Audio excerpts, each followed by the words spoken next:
Hello, everybody, and welcome to this brand new episode of Music to Live with Shanti. I'm your host, Shanti Perpellini, and today with me, Chris Oldega of the US band XMutiny. And we had a very, very deep talk. I know you're gonna love it. What we're waiting for? Let's go! Check this out.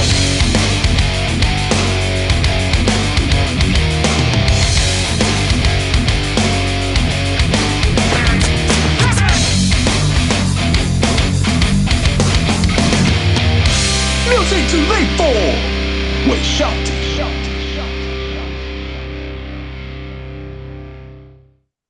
Hello, everybody, and welcome to this brand new episode of Music to Live with Shanti. I'm your host, Shanti Perpellini, and today I'm here with Christian Olmeda. Hi, Christian, how you doing, my friend? I'm doing okay, and I'm ecstatic to be with you. It's a pleasure. Hey, thank you very much to be my guest. We have some common friends that also appeared on my podcast. Shout out to Aaron. And man, we had a lot of fun recording that episode. And Yeah. I'm glad that, talking to him, sharing stuff online, social media, and everything. We got in contact, and I'm so happy for that. I need to start before I let you introduce yourself. I need to tell you this. Yesterday I was in Germany and we did the one concert with an orchestra, and after I brought the material back to the rehearsal rooms, and then I walk to the hotel, and I was tired because even if you're not active, it's like a 3.5 hour concert. So for musicians, intensive, but even working behind the scene, you're chilling because you're not really, but you always keep yourself ready if everything is happening. So, long story short, I walking home, it was like midnight, and I had my headphones, and on a crossroad, I saw a person coming toward me, and he was opening arms, like waving at me, and I said, "Do I know him?"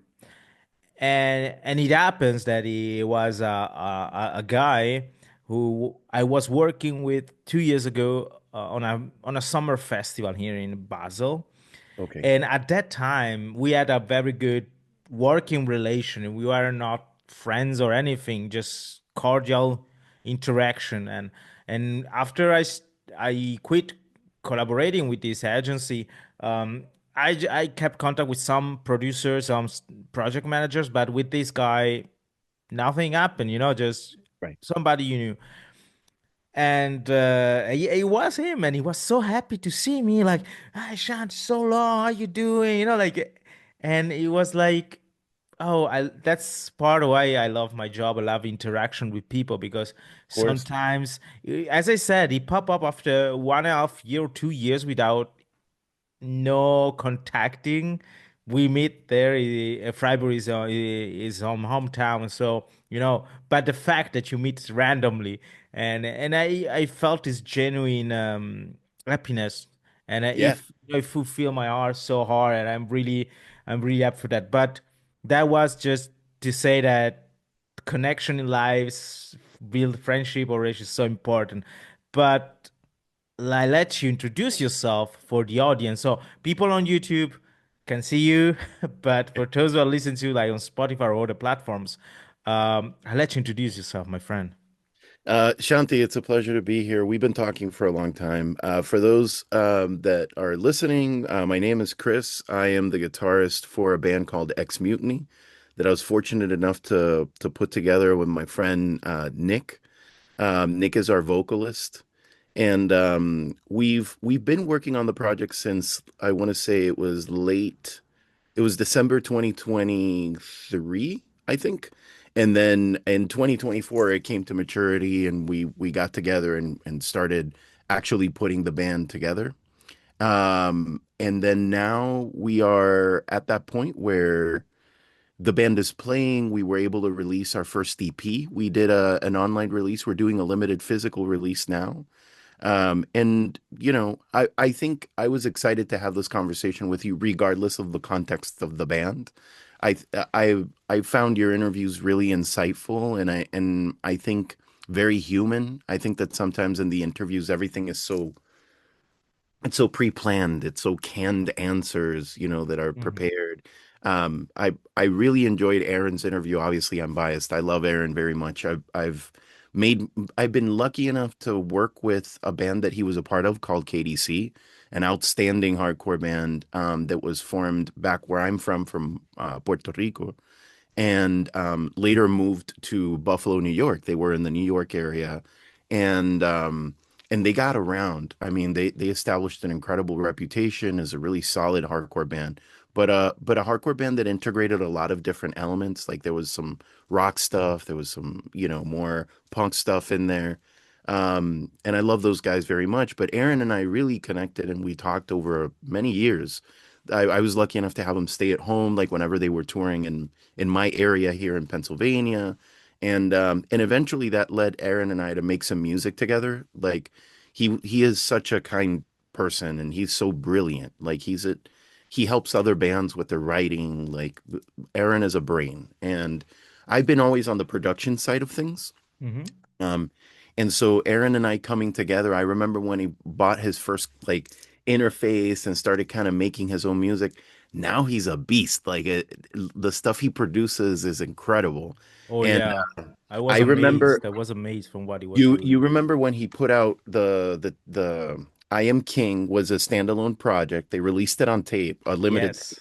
And now that was like the inception of the band he has now that's called The New Fury.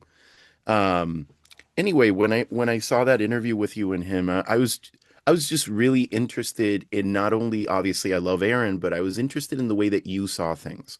And when I started seeing your work and setting up orchestra tours and managing tours and managing logistics and organizing stuff across Europe, that it's very impressive to me. So I wanted to first of all congratulate you on something really hard to find in my 42 years on Earth, which is to find your professional path, but it's also a path that is genuine, that is about what you love. That's really hard to find. Well, And I think that you do it very, very well. So I appreciate the opportunity to talk about our music and whatever else you want to talk about. hey, So thank you for thank you very having me. much for those kind words. I really appreciate. You need to know. I'm very. Um, how can I say? I'm hard on myself sometimes, what you should do, what you should have to do in the past, like this. But right now, I'm really happy where I am. It's not an easy situation. I will say more for the economical or the work part. Like you need to have a job to pay the rent, to pay the bills, Right, and right there with you. and but I was talking 1 hour ago with a good friend of mine, a tattoo artist from Basel, and I told him, I'm happy for this choice, being freelance. For those who listen to the podcast for the first time, I work after my university studies. I worked on the contract for different orchestras, and so I Hmm. I know what does it mean, And then it happens that some situation appear that nothing to do with the job, but more with the human being. I got some mobbing, some racism, and and everything just make me said I love my job and I don't need this stress. And Right. so I decided let's go freelancing. I also had a lot of people at the time was working at the opera in Zurich, and I got so many people from different departments at the opera saying, I see you going freelance. Let's go for it.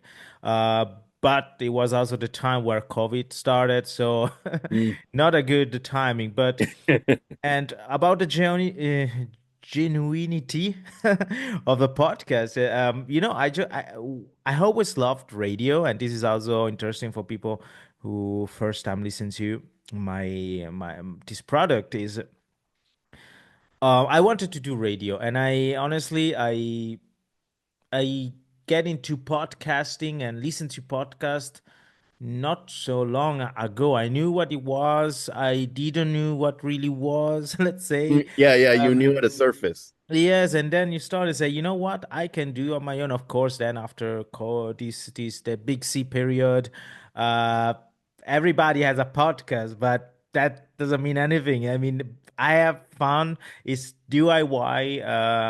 I don't want to monetize that. It's just really for me but the core of the music to live for with Shant is just that what happened in my career, I would say 50% come from what I've studied and what people taught me, and the other part is about sharing experiences Yes, with 100%. colleagues, musician in every direction. Like as you said, I work in classical music mostly, but I love hardcore. I love punk rock. I know you love music. I love music in general, but it's just talking with different persons. And so the idea was, okay, in my podcast, I just want to have this idea of sitting like on a coffee and we drink something, Exactly. we talk. And because this is Yeah. what sometimes it happen in real life without thinking, and then you say, oh, I had such a deep conversation, and I just want to put that as a podcast, and maybe just maybe at the same times it inspire me, influence me, but I really hope that maybe somebody listens to that, maybe can catch that phrase or that, the not the whole It episode, but inspires you because you know other people are going through.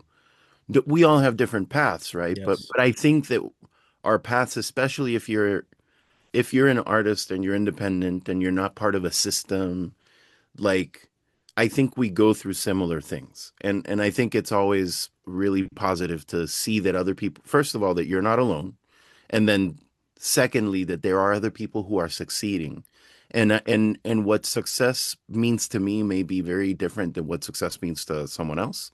Mm-hmm. So to me, success is not about stuff. I think that success is about creation. And if you leave Earth at some point and you've left something behind for other people to enjoy, or left something behind because you wanted to leave your mark and it be meaningful, I think that that is success to me. And so when I tell people I hope you're successful, I always say I hope you achieve the right kind of success, because there's a success that is material and impermanent, and then there's a different kind of success which is the one that like impacts other people, you know. Yes. In this band, we've been very, very lucky. I told you I started it with my friend Nick. Nick really apologizes for not being in.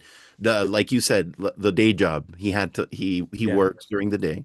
He works in the hotel space, Mm-hmm. and everybody looks at him. He looks like he's in a trip, like whenever we're playing and stuff, but my man's an accountant.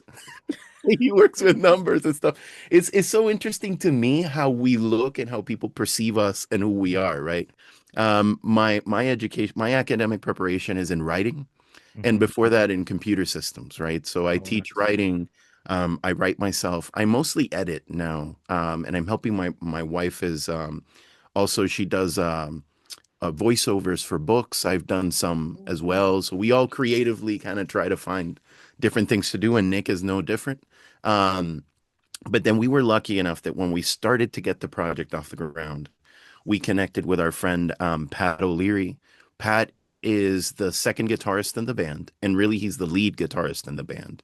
Pat is an absolute beast in the Pittsburgh scene, playing death metal. He's playing with tons of bands, including Leprosy over here. So like, Pat is like an anchor for our band, and then our final kind of component up to recently was Tyler, our drummer, and Tyler again was amazing.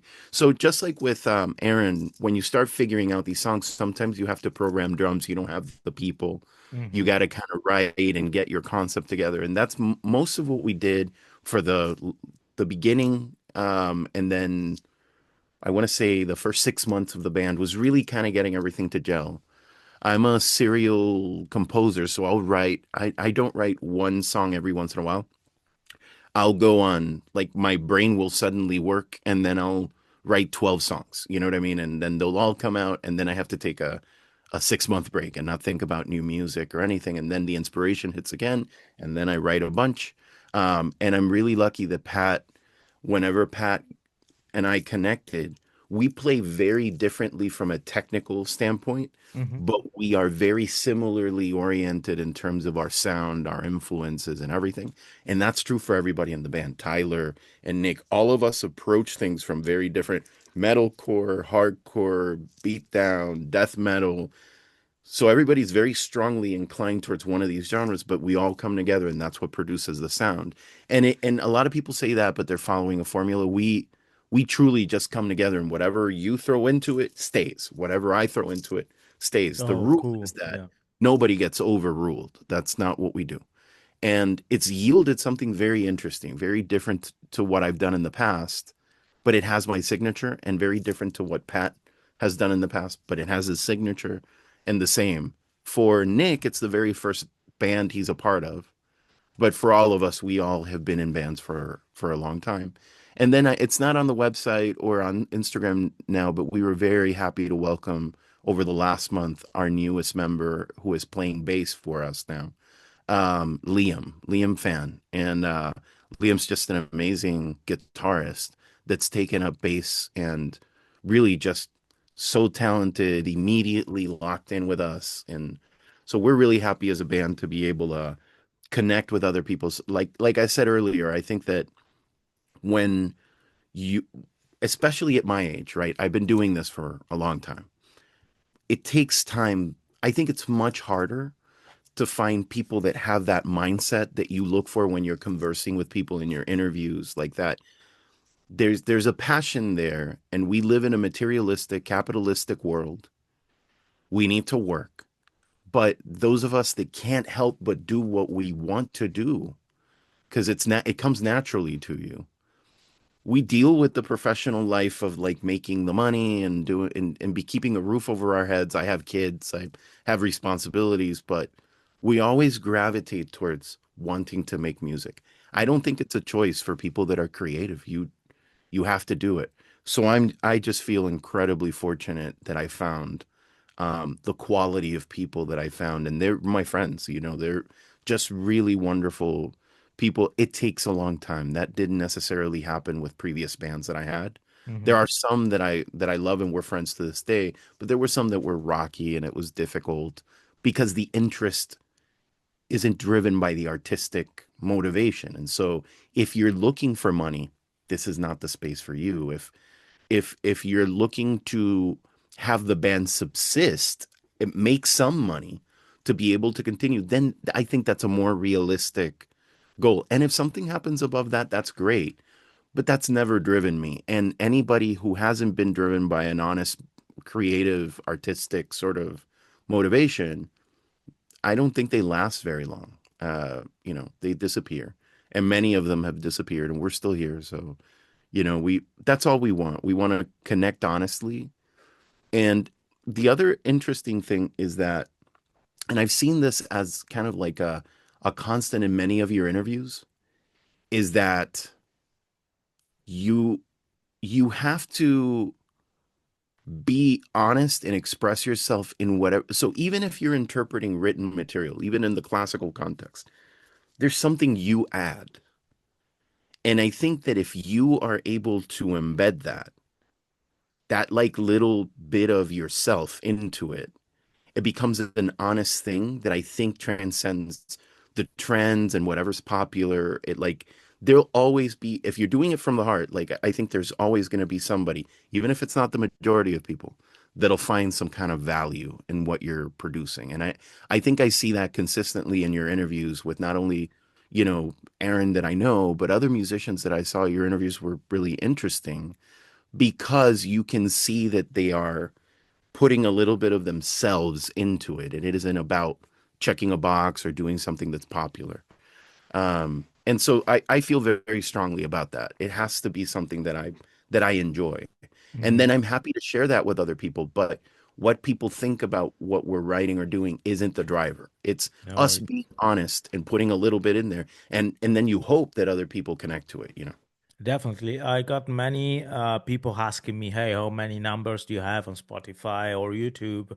And I want to be honest, like Not many. not many, but it's okay, For me, Yeah. this is like I see it's kind of portals like a library, You got your book on that shelf, so like is somebody's looking for something, an artist or my interview, you can find it there.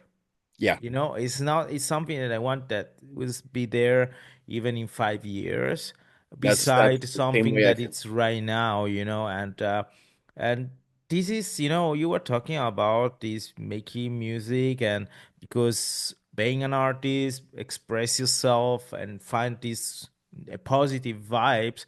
I recognize that in many friends of mine that still playing in a band. Yeah.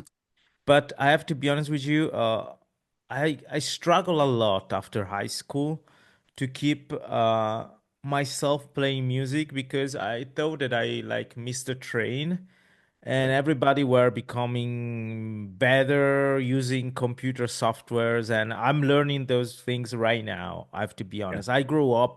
Um, I grew up in having an amp Yeah. and putting this, the cable, the jack, the pedals, boss heavy metal and stuff Yeah. like this, and playing.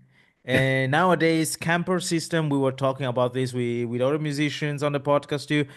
Of course, it's amazing. Allow you to do a lot of things, but uh, and I mean, I have time to learn these kind of things. I don't think that, oh my gosh, I now it's too late. It's never too late. No, it's never too But late. it's just that it takes the time you need. And in a society that runs so fast, sometimes saying, I need 1 week or 1 month to learn this, it seems like an eternity. So But what if I forget what the proper term of it is. Those digital amp boards that have all of the Mhm. sounds and everything, an emulator or Emulator, I think. yeah, Yeah, yeah, like an emulator. So don't get discouraged, my man, because up to December 2023, I still played and I still play through an amp. I've always had an amp, a noise suppressor, and an overdrive. That's it. that's it, right? Yeah, I Yeah. was old school. And I made the change. It's something I talk to Pat all the time about because I made the change and he made the change later with me. So this is new to all of us. We're exploring all of it. So I changed over from the analog tube head only. I still use it, but I am primarily leaning on. I have a Helix, like a Helix floorboard. I That's see the which u- one. the Yeah. the main unit for what we do, and it grows your options. And but if you have a creative idea, I think that's when that becomes helpful. It isn't that is driving my creativity in any way. That's a tool. Hmm. And I've always been very traditional. So just like you, it's like a cable to the amp. That's it. And when I got fancy, I added a noise suppressor and an overdrive to Hmm. kick it. But now I'm using that board. It's never. This is what I believe. I believe that because you like to have conversations with people and have your podcast, you've mastered how to do it. And because if you have that creative impulse, you will figure out how to use the thing. It's just not going to happen until you need it. That's the way that I feel anyway. I thought the same. Like Yeah. I would like to go back and find somebody who wants to do some. In my case, right now, I would like to do some punk rock. I'm a drummer, but it's not easy. I am lucky enough that here where I live, I can play sometimes my drums. Yeah. Neighbors just don't complain. And I think they saw it. When you go up, we have like some space where you can leave stuffs and they Yeah. saw the E drum. So, no mystery and no anything like this. But with the guitar, it's more easy.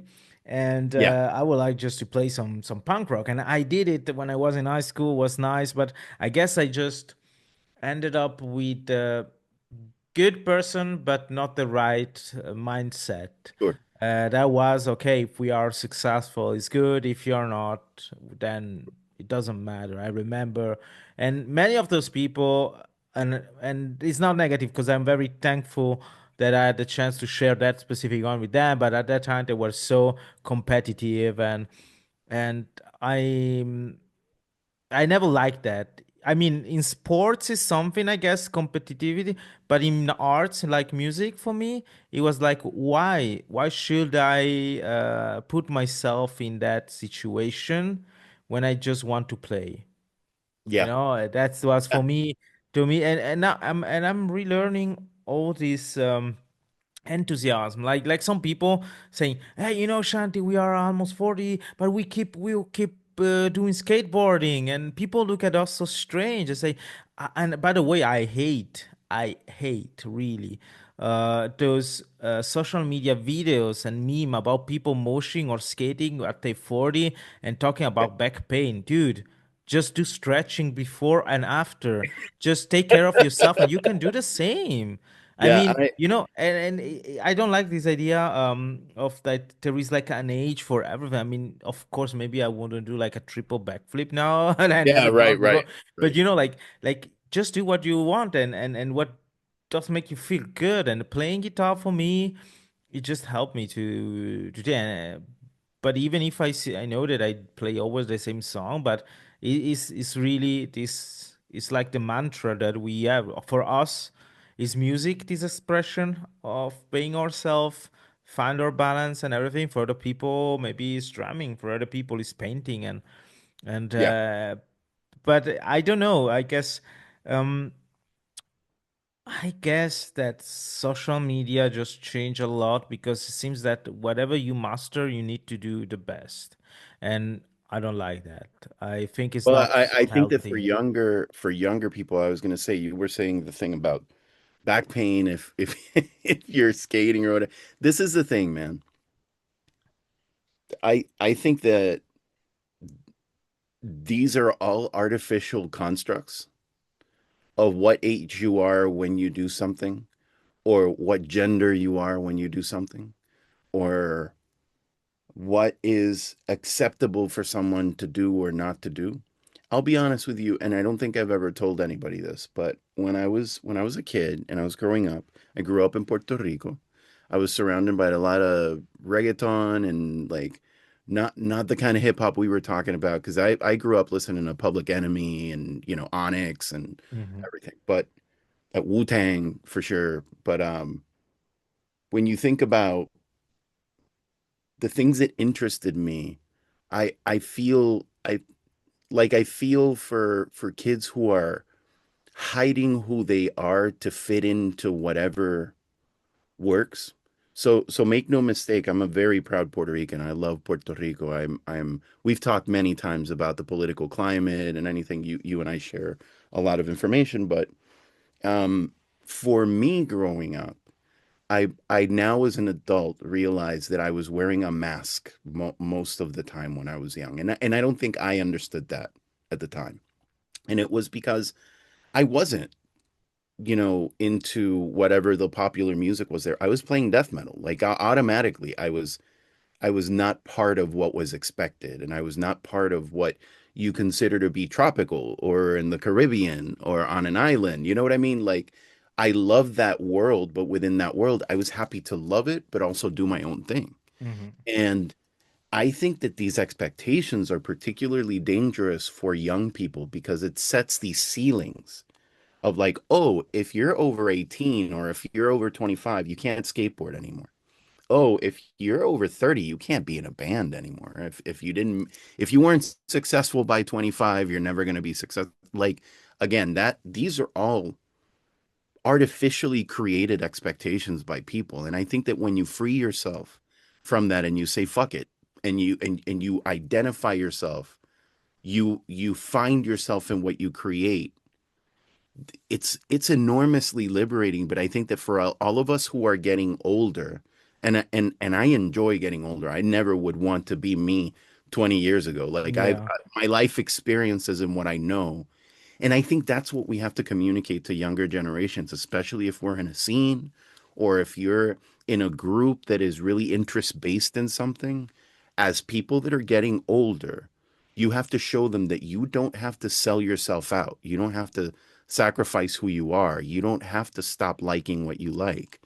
And if anything, I think that whatever we lose physically, and I deal with some medical conditions and stuff that are problematic for me to go play. But I do everything I need to do, like you said, like stretching, and I take some medications and stuff to be able to perform on the day. I also have really wonderful people in my band with me. Like I told you, it's not a superficial thing. Like they help me carry stuff. Hmm. Like when you're with good people and you're well supported, I think that we just played a show recently that was a killer show, and our friends from a band over here. I think I've told you about them once. It's called Wind Chimes. It's in Western Pennsylvania. Wind Chimes is just I think one of the more promising bands for the next like 10 years. I hope they can Okay. continue their progression.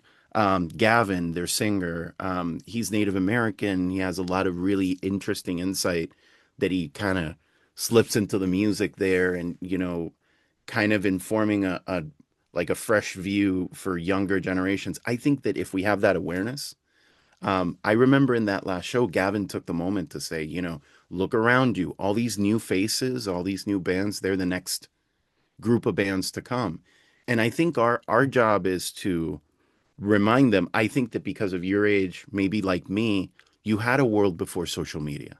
Mm-hmm. And I had a world before social media where every mistake wasn't amplified and recorded and reposted, and we had enough privacy to be able to make our mistakes and learn and grow. um, I think we have to begin to consider that the young people, they're in a trap. The social media thing is a trap. Mm-hmm. And if we can provide an example for how they can continue to be honest to themselves, regardless of all these bullshit made up standards and Yeah. these expectations that are being projected onto them that are not theirs, I think that we do something special. And it doesn't matter what field you're in. You can be a cook, you can be a musician, you can be a skateboarder, you can whatever you are. I think you may not have the perspective that these young kids are seeing you still getting it done, Mm-hmm. and that's an encouragement and that's a positive thing. And I don't think you need to be preachy about it, but I think just by doing it yourself freely and believing in yourself and continuing to do what it is, you provide them with a model that is different than this constantly negative and detracting vibe that's on Yes. social media. I think it's really poisonous, and I think it's harmful for true creativity, especially in a society that we're all living in that kind of wants you to be this kind of musician or wants you to be this kind of man. That's you being yourself is already helping in Mm. in kind of opening the eyes of these kids that are being fed, force fed how to be. That makes no sense.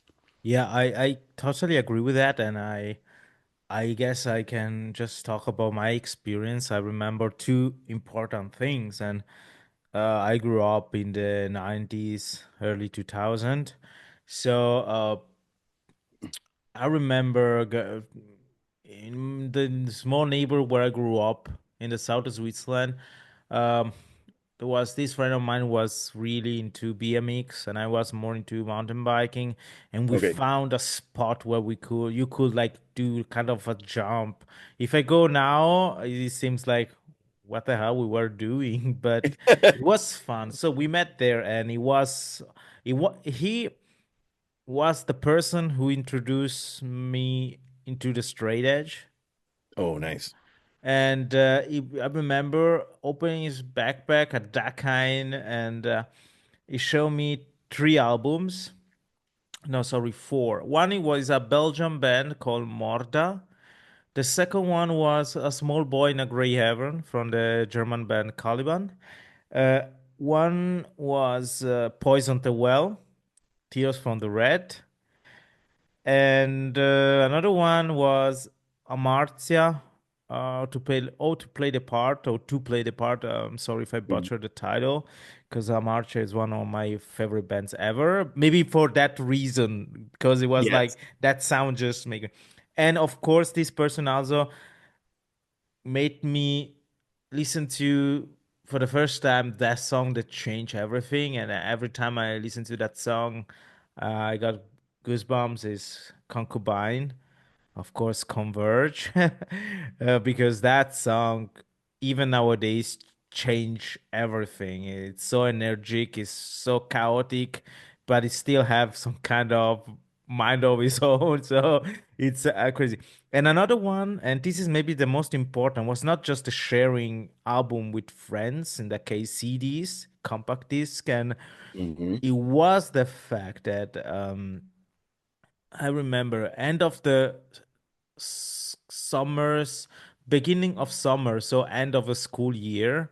There was this day where you go all the classes, and it's funny because where from where I come from, the classes are small. Like everybody know each other. Like the high school is small, and so we were at this place at the lake on the lakeside. You know, one day when you go with the whole school at the lake, you know, you do picnic and everything. So We have the same thing, yeah.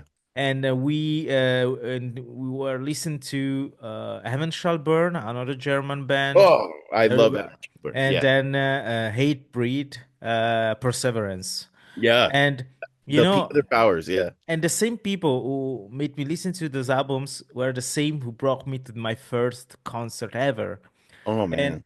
I think this is kind of you understand better why like in a religion or like this there is these rituals Yes. and because for me it was really a ritual. Yeah. You go, I mean, our moms that brought us this is to the venues. We can get in. It was a small opener, but played some very cool bands. I mean, no, you they play a lot of American bands. It was that time was crazy. So for the first time, No Use for a Name. There was also was that yeah, and there was this Swiss band called Cataract. Uh, Yeah. I've heard. yeah, Cataract is still amazing. Shout out to Fady. I keep contact with the singer till nowadays because it's a very amazing people, amazing musicians. But the point of all this story is that I was there thanks to a friend. So he broke me to that event. It's like showing this is the scene, it can be yours, you know, like some kind of Lion King shits, you know, like you see this, yeah. Yeah, but it was part of that, you know, and you discover people accepting you because you're straight edge, Yeah. accepting you, and at that time when you're a teenager you try to label yourself. I think it's part of our life. I'm not a psychologist, but I guess it's normal. Yeah, And it is. You're trying to fit in. You're trying to fit in. Yeah. yes, and then you know, but then you discover that there is places where you can be even in people are just different, and Yeah. um, even with the color of my skin, from where I come from, we're just like maybe three black guys, let's say like this, and the yeah, that's some topics that could take an episode on its own. But Yeah, I racism know. is very very subtle sometimes. But I grew up in a very nice place with good people, so even the bad moments were not so hard. But you know, you just discover that you can do whatever you want. I mean, what do you feel? And those experiences were real. And I don't want now being the boomer saying that social media not real, but it's another approach. And I don't think that it's strong or can create strong boundaries like other example could do, So person. I I I think you're being very kind because I would be more comfortable being very blunt and saying that I've been in tech. My bread and butter has been in technology for 25 years. Mhm. And and I work for which is this isn't my personal character, of course, but I worked for an academic institution. I've worked for other private slash government institutions in doing technology, and it didn't take me long. I want to say, let me put it this way, and it sounds very superficial, but I think you may understand what I'm going to say. The In my age, I got to see the birth of a truly widespread social media network with MySpace.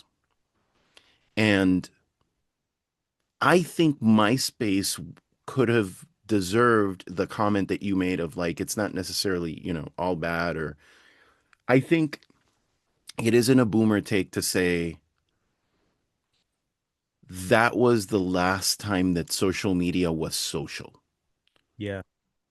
I think that the very it's well known history. People can go look it up. Don't just watch a movie, but educate yourself in regards to what Facebook really is and what that second generation of social media became. And again, I'm perhaps I'm more of an expert in technology and maybe not necessarily in social sciences or anything like that. But my My take is that I'm not the biggest fan of capitalism, certainly not unregulated capitalism. We live in a capitalist world, like I said earlier, like we have to subsist in this world. But I think that anything that capitalism puts its clammy hands on erodes. Hmm. It falls apart. It gets corrupted. Always, always. Because if you have an engine that is solely focused on producing extreme profit for a very limited number of people, it's not going to go well. It's very seldom going to be something of social benefit. And I think that the story of social media is the story of the internet, where it was this incredible way to bridge connections across the world. It's like, let's put it this way, there is no other way that you and I would have ever come in contact or talked Yeah, to each right. other if it wasn't Yeah. for social media. So there's an upside to it, but it is always saddled with the strappings of profit. Hmm. And when that becomes a driver more than our child's safety, more than personal safety, more than securing equal equity of Hmm. access for Hmm. everybody, more than it having educational or meaningful social value, when it becomes censored, all of this just never ends well, and it always goes to the same place because that's the only thing capitalism knows how to do. Hmm. It's an engine of profit that when it eats everything will cannibalize itself. Yeah. It's cancer. And that's how I see it. I see it as a cancerous thing. So I think that social media is only but one more victim of that. And so that is something that once you take a step back and you look at it that way, you identify it in everything. In the United States, as you're probably aware of, there's a big tug and pull about um, food Hmm. and chemicals, and there's this whole debate happening, but nobody quite knows what the truth is. Although the truth is scientifically validated, opinions have become in a mistake. I think opinions have been leveled out to facts. Hmm. Opinions are confused and traded in sort of the same value with actual information, factual, verifiable information. And that is, I believe, all by design. And I think that in music in particular, I'm not saying that anybody has to be political per se, because I'm not political. I'm socially active. Hmm. I'm a humanist, right? I'm a recovering, what I call a recovering Catholic. Hmm.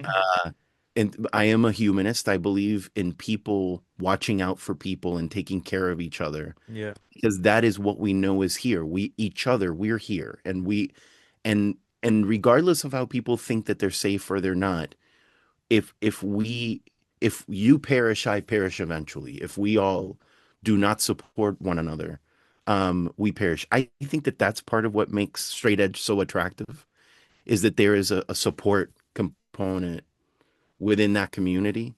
And even though I would never call myself straight edge, just because I don't think I ever fit that label. Your experience listening to the first records, by the way, completely unrelated, but a shout out to my friend Eric Martinez. Eric is a guitarist and one of my closest friends that has played music with me for many years and in other bands together. And it was because of Eric that I heard Heaven Shall Burn for the first time many years ago, and it was the Okay. same Yeah. thing. I was mind blown when I heard Heaven Shall Burn. Um, so when you start seeing that this is what happens in society, that money determines so much, and social media is, it can be beautiful if it's organic, but if it's artificial, it can just be an amplification of a message and a mindset that somebody else is detecting. And if you follow the money, you usually know who it is. Hmm. So I think that in moments like these, again, I'm not telling every musician out there, and especially indie artists that writes their own music, that they have to be political or social. But I think that we must recognize that we have an ability to counteract that in a positive way, whichever way you want. I mean, somewhere you need to take a stand, I think, because if not, there is this song from System of a Down. They say you can be neutral on a moving train or something like Yeah. this, Yeah. and nowadays I really I realize what does it mean. And the fact is that it seems that if you have an opinion, and if this opinion is not the one who the most of the many ones, The then you are popular. like an enemy. You are the bad, and many people. And always think it's okay to have somebody who has different opinion, but the Yes. problem nowadays is also the way you share this. Because it doesn't have to be a fight. It doesn't have to be like who is bigger, Right or wrong. stronger. It's just about we are sharing it. Yeah, I got many friends and I call them friends, and I know that we have really different ideas, Same.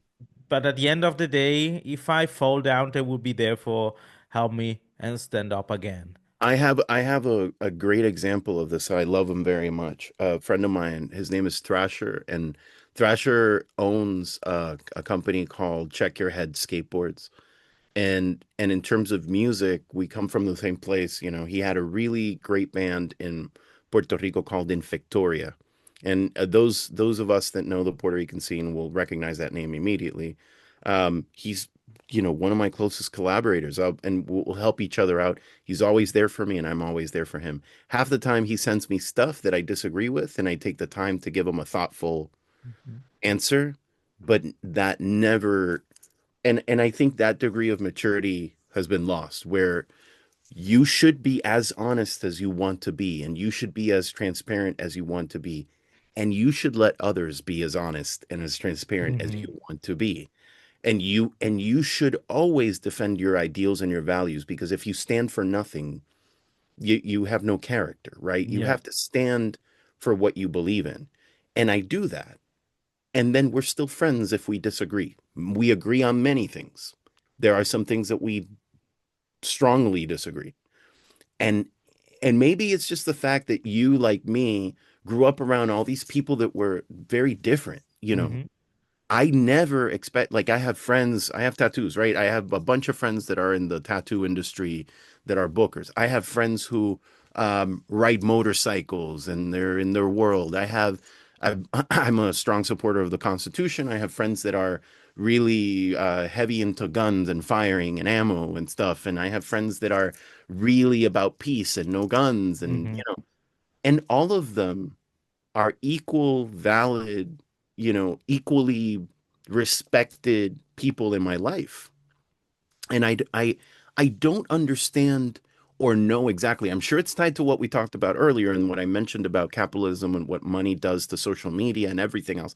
The mainstream media here in the United States, in society, there's a big clash with the commercial corporate media. So the Hmm. big news channels. Yes.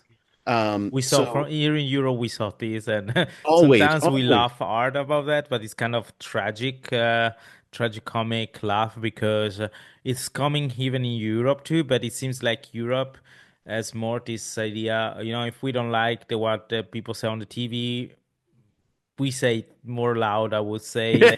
Yes. But yeah, this is so.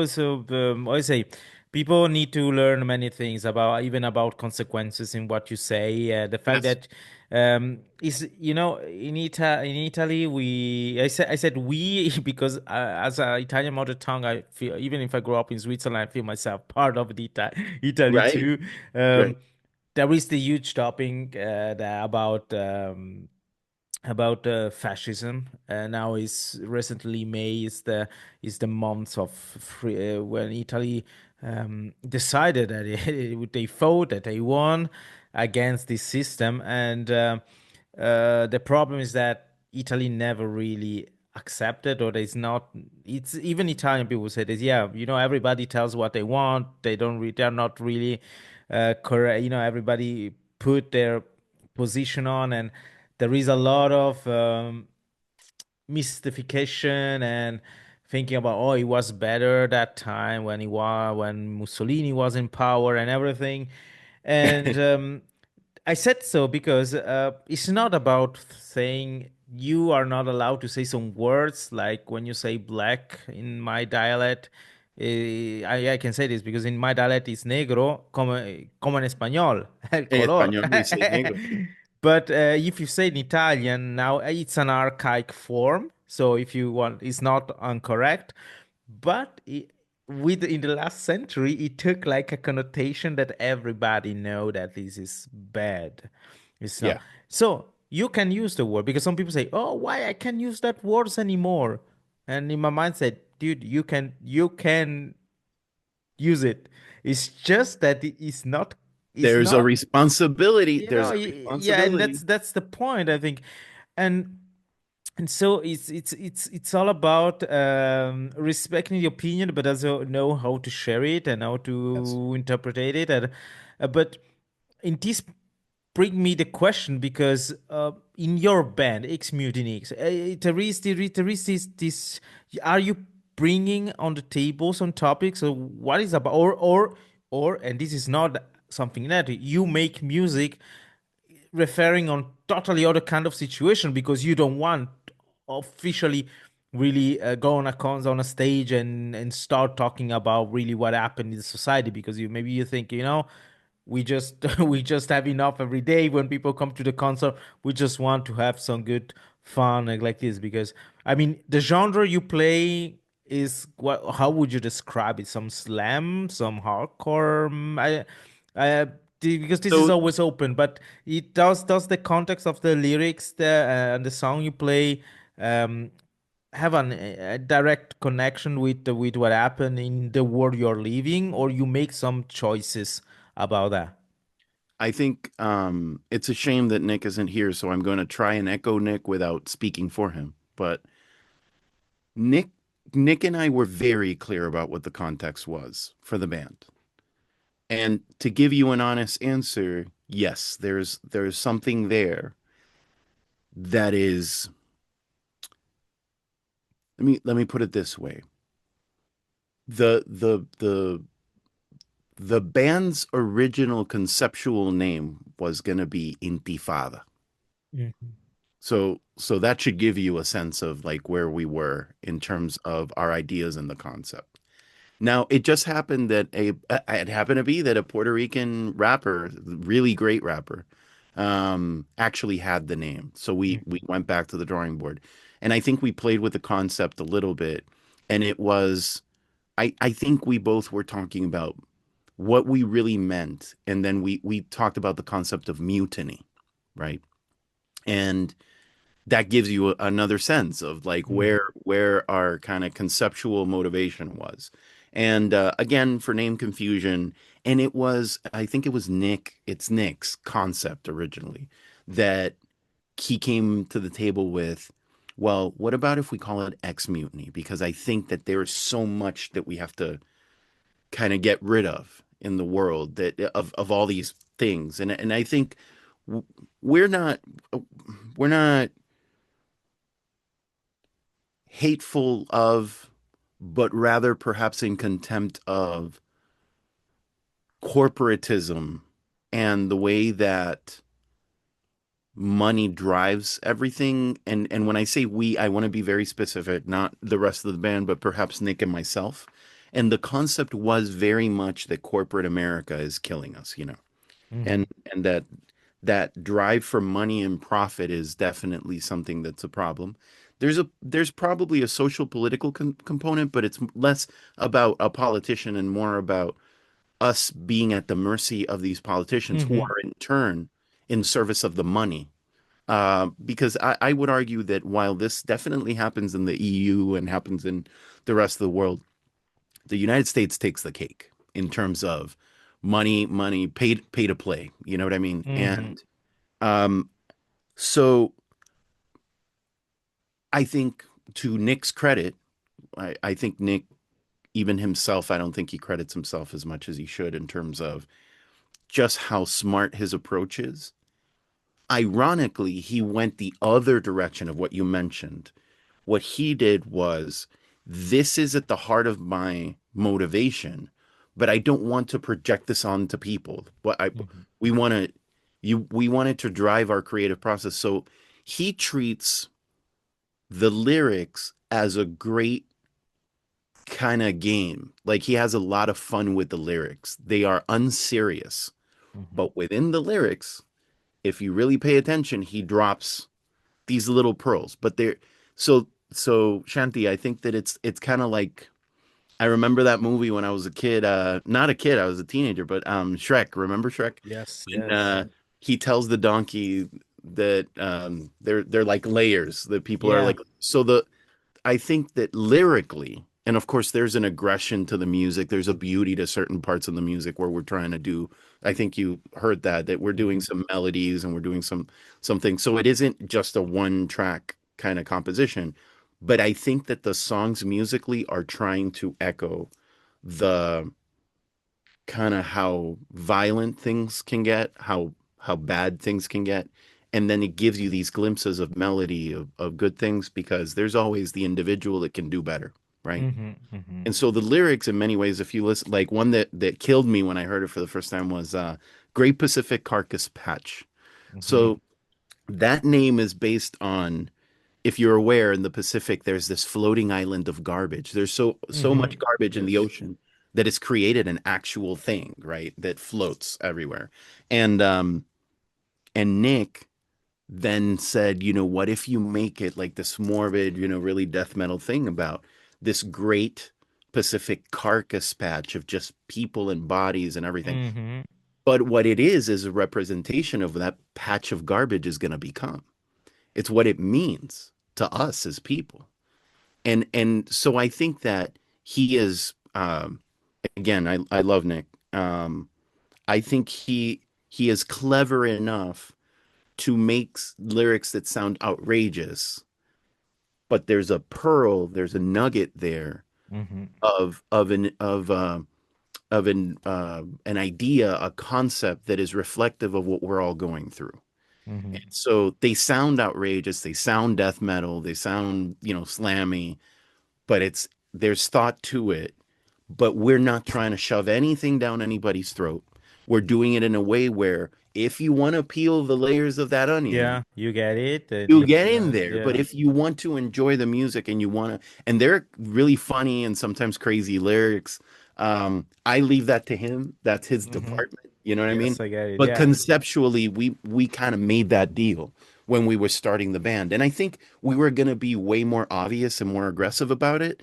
And as we refined it, we thought, like you said very correctly, I think we can get more people Hmm. to give us a chance and to listen to it if we're not overt, and Yeah. what we're doing. But Nick and I, we both stand for something. So when you ask me as an individual what it means to me, our concept is still very strongly focused on humanism Yeah. and doing Love away it. with corrupt politicians. And I think that the last 6 months of the United States has proven us right. You know, Hmm. if anybody's paying attention, we weren't. I don't feel we were wrong. You know what I mean? So, Yeah, this is interesting because as a European, and I can say that I know not even everything about Swiss politics. That is also a chapter on its own. Like we do whatever we want, but America, like now in the last year, I would say, really seems like, hey, we are watching a movies or one of these apocalyptic movies and everything, or the fact that I love science fiction movies, but every time I watch those kind of invasion, I mean, of course, Independence Day was just a badass movie, but I after know, after I know. after that, you notice that there is this kind of subtle propaganda about whoever comes from outside America. It could be potentially an enemy, so we need to be ready. So and it's not anymore an Asimov story of science fiction. It is really just kind of whatever happened is just like I didn't watch it because I knew that I will get very mad. I didn't watch Civil War, but I think I avoided it the same way. I but I avoid. think that this is so realistic because there is all this. I think this is a movie that maybe I hope not, but it could be one of those things that in 10 years when something then happened, uh, yeah, people will say, "Oh, do you remember that movie?" Like when what are we are saying right now? We watch some movie of the 70s or like this, Yeah. and there was a hey, he was already saying like this 30, 40 years ago, and now it's really happening. And of course, now I'm talking about the US because what you it's always like the American dreams is also this, I don't know, this fascination. It comes even here in Europe. But it's interesting the fact that I guess in the States, bands like Heaven Shall Burn are very loved, but they are they are really um, I don't like to use these terms left and right, honestly, Right, right. but they're really lefties. I mean, as people would like to say, and they sing about that too. Like there is the album Antigone that I think is one of their best album Yes. ever. There is the song Voice for the Voiceless. I mean, you just need to go to as you say, as I said, this is metal, very good metal, but if you go in the lyricism, you notice the message is there. You can't is really straight, simple, and this is it. If you want to accept that, that's it. Um, so for example, the European scene for we have the extreme. We had the Nordic pagan metals that create all these kind of also white supremacies influence and Yeah. everything. And on the other side, you have really this freedom music, even metal, heavy music, talking about be yourself, be free. If you go in the 90s, early 2000s, there is band writing lyrics very with Latin in it, just Right, like right, right. concept behind it is very heavy, like so. It's not so easy to interpret it, but they also had a huge success on the other side of the ocean, let's say like this. Um, but as we said, we write a lot, we share a lot of things, even social media, and um, sometimes I don't know what really to believe or what not. So There's a th lot this of. is this is my I think you bring up a super important point because I think belief Mhm, is a key component of when you want to divide people. You need to get them to believe that your version of reality is real. mhm, The reason why the outside, and I have a number of friends in Europe, right? Even Puerto Rican friends that are in Europe. mhm, Um, it's hard to get a look in, and that is by design. The I will tell you that it is difficult to read the situation from outside because it's difficult to read the situation from inside. And this is what I find. What I find is like my friends in my in our band, in my circle, right? Not just within the band itself, but like my friends that are in my life around me. These are people that are fundamentally the same as they were a year ago. mhm, I think it is very important for people that want to divide us to convince us that somehow people have changed, right? mhm, I am not saying that you were saying something very important.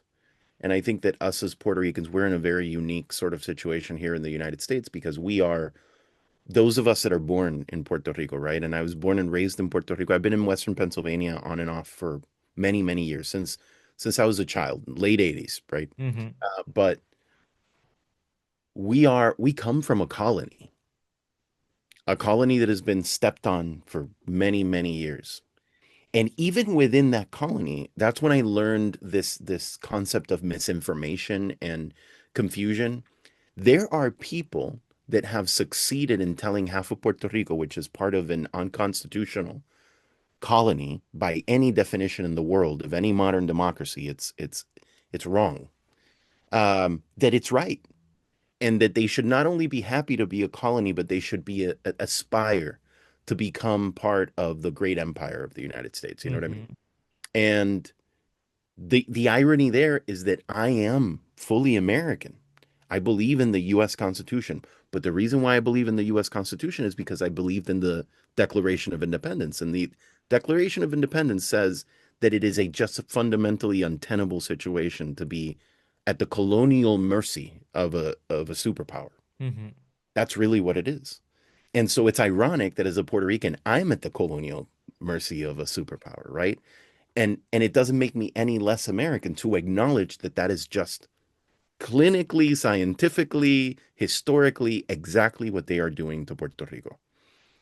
But because I lived through that cognitive dissonance, it's cognitive dissonance. It's Hmm. completely opposite ideas that live in these people's heads that are my compatriots that will fly an American flag and say, 51st state, make us a 51st state. They can't speak English. They don't know what it means. They don't know Hmm. US history. They don't know, they don't even, they can't even tell you what the Constitution is.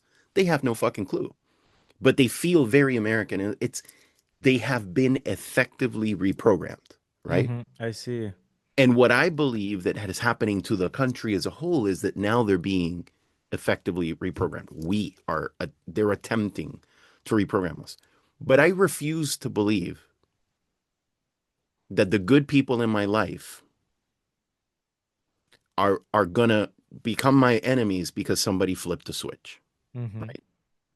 And I think that more often than not, regardless of what people say, my folks that are white, my folks that are brown, my folks that because I come from Puerto Rico, my family is really mixed. Like I have dark cousins, I have even Korean blood in my family. I All have right. like, yeah, we are very diverse, right? So maybe my family isn't the most common family in the world, but in general, I have grown up in diversity, extreme diversity, very different people, and also class diversity.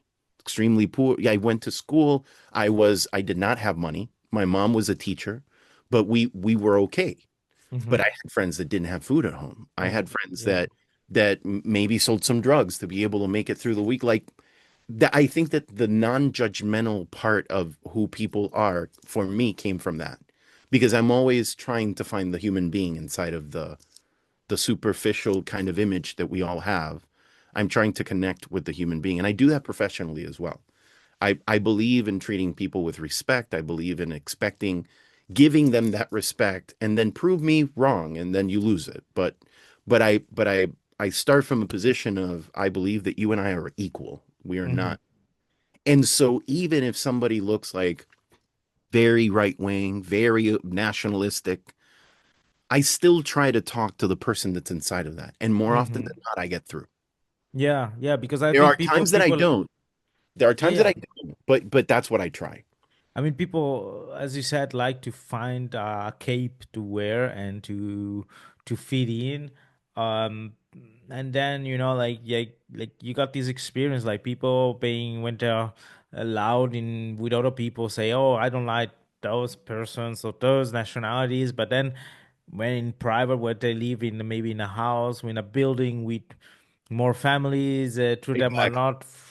They got their own traditions and everything, and their everything is just right, and so it's kind of themselves not to realizing really where you are, what you're doing.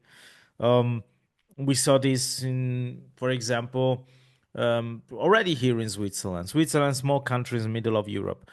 Right. We had, when you're here in school, you learn about railway.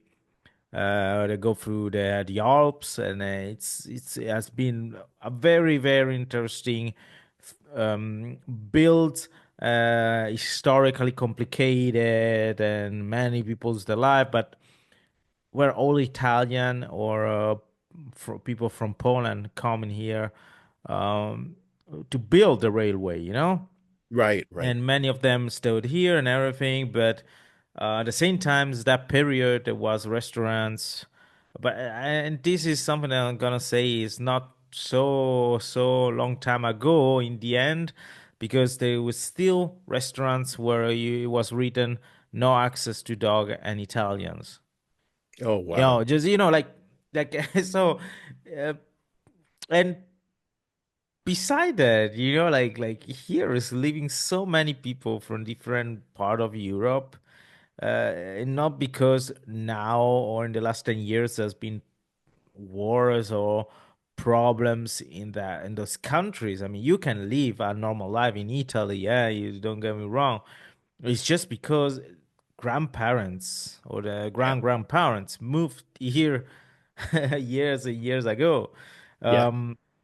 They built this country, or like there is hypocrisy, like and last day they elected a new pope, and you see all the Swiss, this called Swiss guards at the Vatican, Mm. and okay, it's an honor to be there. When you do the military service in Switzerland, you have the chance to become one of them, but you need to be a certain, or at the time you needed to be a certain height.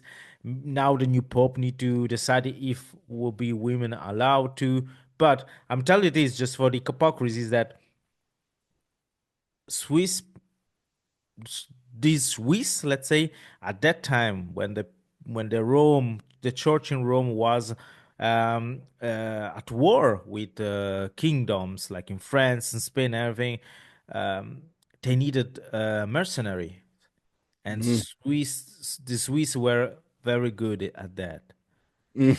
and that's why the church in Rome has the Swiss The Swiss guards. Guard. Yeah, so like you change, you flip the coin, you change a little bit, you put a little bit of this and that, and now it's sounding everything. It's cool, It But sounds nice and looks pretty. Yeah. yes, and I'm this just to say that I guess every society got its own rhetoric, and Hmm. now it's just that once again going back to the topic of social media nowadays, people you discover of so many things, and one topic that's dear to me is racism is so eradicated in that society. It's not that nowadays suddenly people are more racist. They No, no, always that's been under the there. They always surface. been. It's There's just that always the now they're showing up, and I'm talking not about white people. I'm talking about, I mean, because in general you can see where in many directions, But yeah. when I see a post on social media of a woman, a mother, so somebody that you think should more caring about children called the N word another child because it I was saw claimed that. I saw that. and then he made a fundraisers online and I he think it's got over $100,000 yeah, it now. was that's a lot of money from people, and you see in this video you see the comments and people that even against children So just because the color of the skin, but they are children. there is They're a like, but that's the thing about I will tell you this, and it might sound critical, but I believe it is the truth. But obviously, it is my opinion. I think that the weakening of education in the United States over because it has been weakened over the last 20 or 30 years is directly tied to how easily manipulated by rhetoric people are. mhm, So make no mistake, what I'm saying is there's a problem. There's a good slice of and I think ultimately, again, not to sound like a broken record, capitalism and the way that money is prioritized over everything in this country mhm, is what has us in this situation because one of the old formulas, and I know you know this because we've talked about it, is that when people are going through hard times, especially when those that are making profit off of the division, they need that division. They mostly need it because they need a scapegoat. They mhm, need people not to look up the food chain to say, why am I struggling? Why am I unable to pay my bills? Why am I working so hard? And the prices of everything have raised, sometimes twofold, threefold.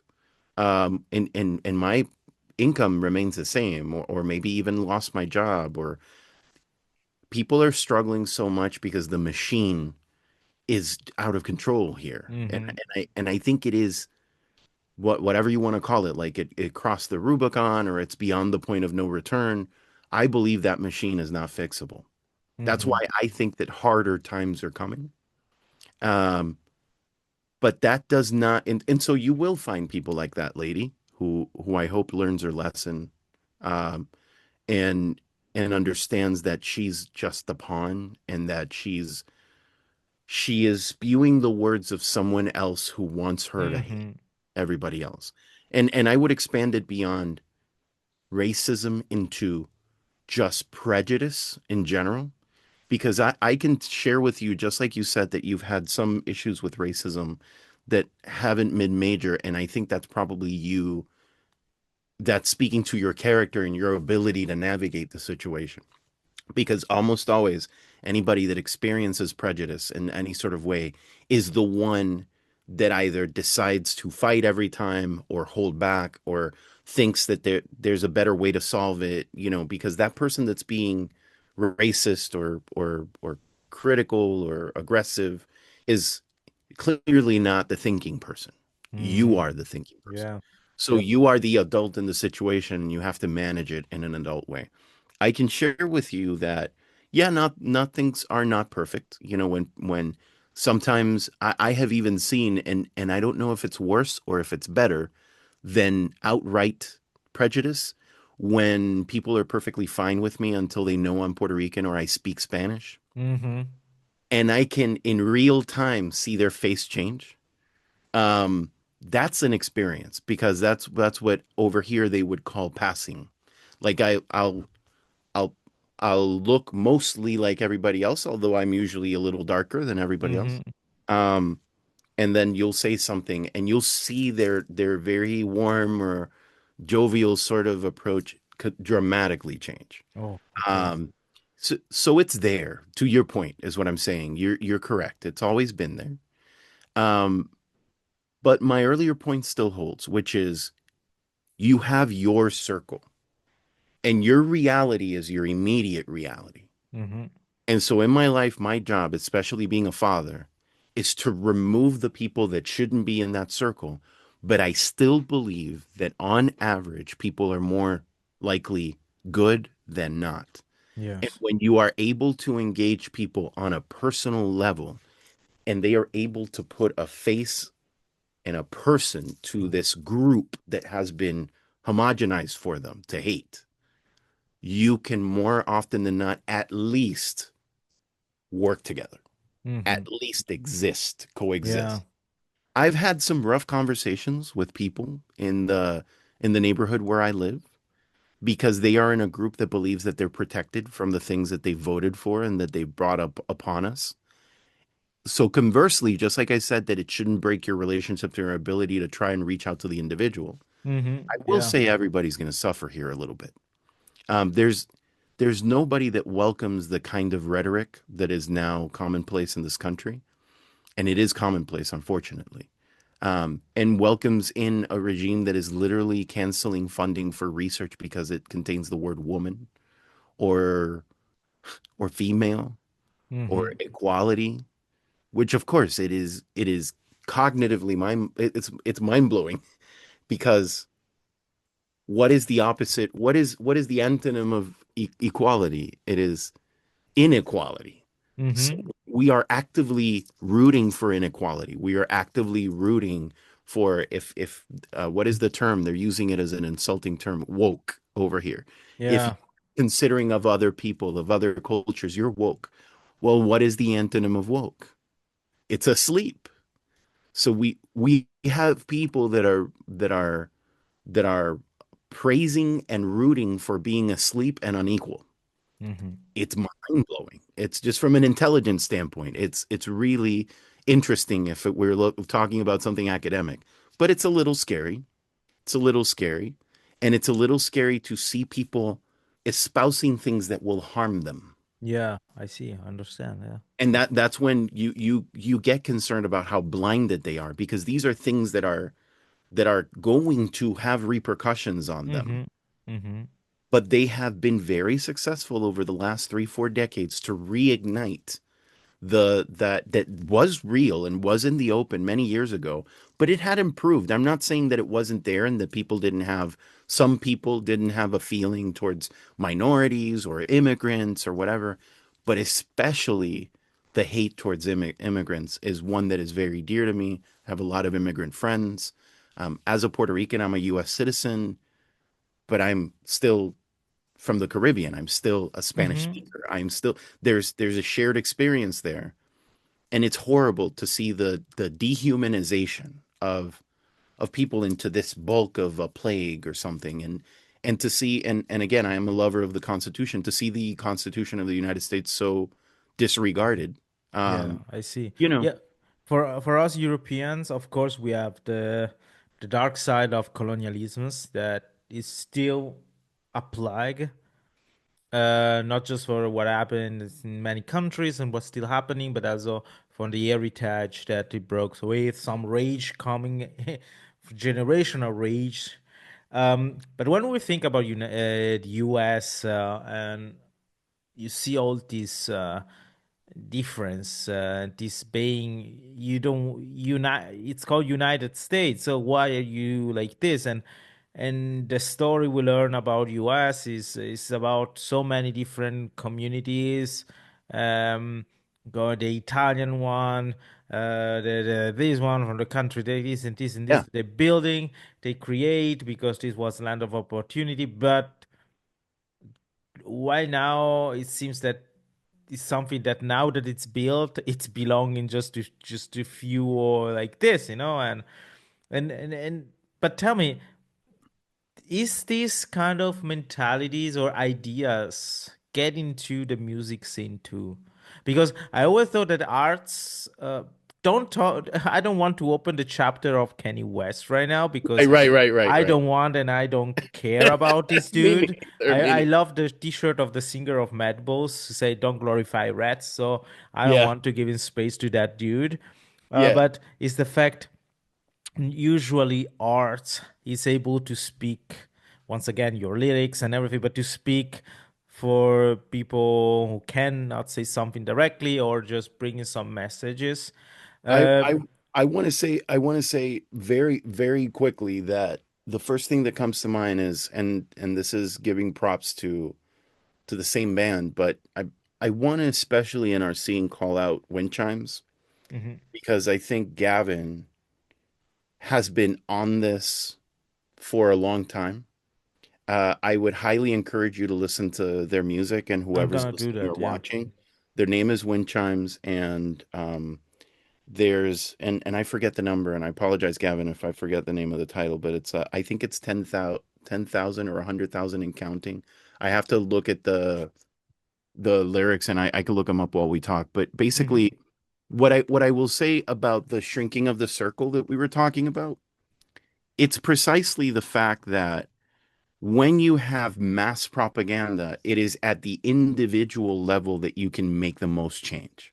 Mhm. At least that's my belief. And when you think about and Shanti, I'm going to send you the link just so you have it while we're chatting. Oh, thank you. Um, just the fact that we have a community that is immediate to us.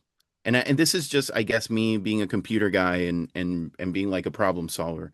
The the main the main I think antithesis to the broad messages of hate is that localized, close your circle, and then treat people as human beings on a very personal level. Mhm.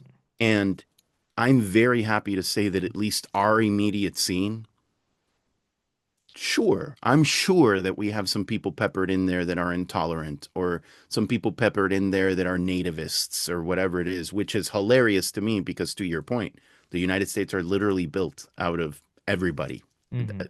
except Native American. You know what I mean? Like, Native Yes. Americans helped build our country, even though their country was stolen from them. You know that, like, it's wild, right?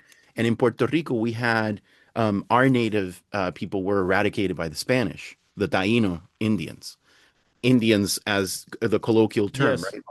Our natives, Taino in Puerto Rico, throughout the Caribbean, the Dominican Republic, Haiti, the Tainos were very strong across the islands and especially the larger Antilles, and they were massacred. They were brutally killed, and the blood that still runs in our communities is more often than not the Spanish that married some Taino women, or and I'm using married here very, very, very loosely. Mhm.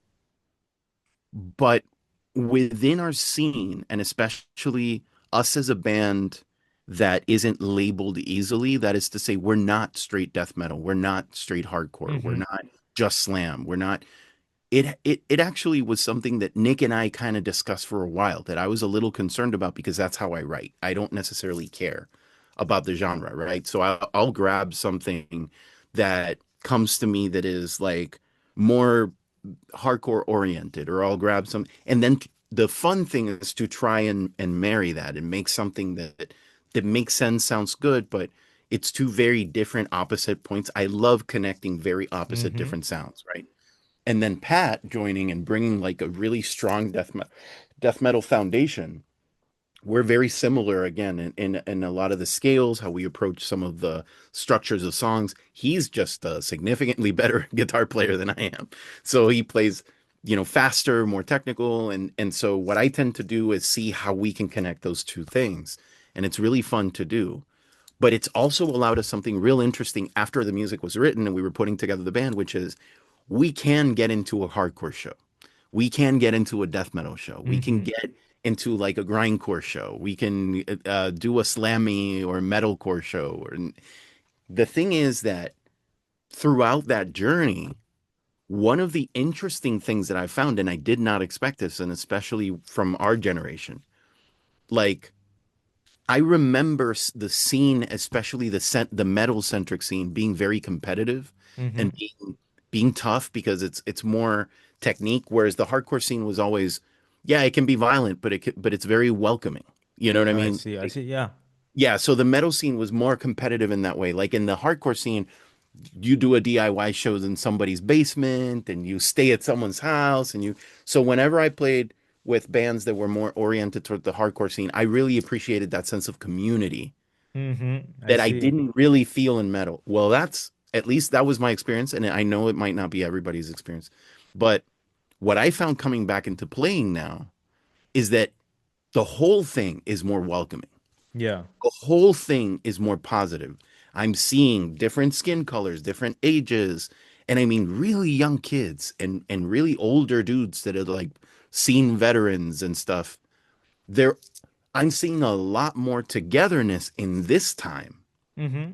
than I saw 10 or 15 years ago. All right. All right. So my answer, I guess, is I don't know that that is a broad experience that everybody has. But here in the Western Pennsylvania kind of Pittsburgh focused scene, the Steel City death scene, the hardcore, the Pennsylvania hardcore scene, I'm seeing more unity than I've ever seen before. Mm-hmm. Okay. Which Nice. which again, I can't be the one that tells you this is a one-to-one response to what we're going through. Mm-hmm. But I believe that there's a factor of that that's definitely a part of that kind of unity. And we've been like I can't say enough about all the shows we play. We've been really welcome into spaces that I've never played ever. Uh, Nice. Yeah. so seeing that kind of family dynamic is something that with what we're looking at happening in the country and the world, right? Because I think we can both agree that there is a right nationalistic turn that exceeds the United States. Mm-hmm. It's popping up.